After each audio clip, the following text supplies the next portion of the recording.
Mostly, my wife and I tell the story like this. We were at a music festival in a city where neither of us lived, in a crowd in front of an amphitheater. I told a joke. She was the only one who laughed. And that story's true as far as it goes, but it's not precisely where it started.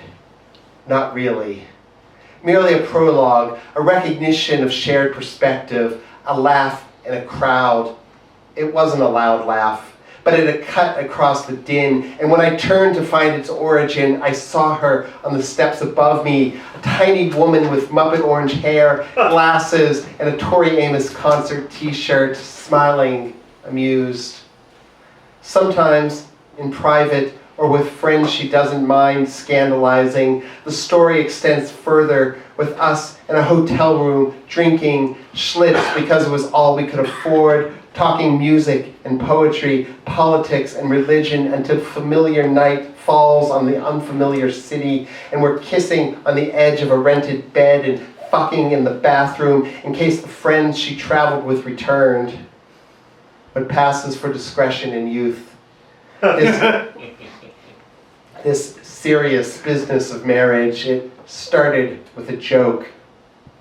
She was the only one who laughed. I'd just finished dating a magician's assistant. She would vanish in a flurry of confusion and sleight of hand. My wife had been dating a ninja. He would cut and disappear. Both had a talent for shadows and silence. We were both off balance. We both wanted nothing more than to vanish into music for a while. It started with a joke. It wasn't particularly funny. Neither of us were skilled at disappearing. She had a boy orbiting her shyly. I met him briefly in a bar and liked him well enough. Another woman and I were circling each other cautiously, kissing like thieves, navigating 1,000 differences which blood was boiling to overcome. Blood is a stupid thing. It wants what it wants. Everything about her was straight razor beautiful, even her smile, which could slice the skin off your cheek. One touch of her hand and I bled, but I was preoccupied with my empty wallet, my sputtering duct tape car, my shabby bed in a rented room. She was nothing but kind, but I was frightened of the poverty in me, the way her beauty cast my failures into stark relief, and still she consumed my thoughts for days, boiled my blood until I made an awful joke and only heard one laugh reply. And then, callously, that boiling was gone.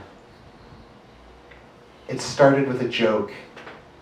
It started with the frantic, careless sex of young strangers in an unfamiliar city. It started with amnesia of pulse, erasing everything that came before it, reducing each incarnation of love I'd known before to failed photographs stored in a box in the attic of my heart. In the course of a day, she became an unshakable fact, and I was overwhelmed by the thought of losing her, of awakening to the negative space of her, to an absence which I knew, to my marrow, I'd eventually collapse into without her. Blood is a stupid thing, but it has its truths. She was a truth. And I crumbled before her and cried, confessed every failing and heartbreak, was the honest wretch of myself for perhaps the first time ever, and she touched my cheek and said nothing, and that is where our marriage began, in the absence of fear, in inexplicable trust, in a weeping beauty I'd never believed possible. It started with a joke, it's true, but I've never known anything more serious.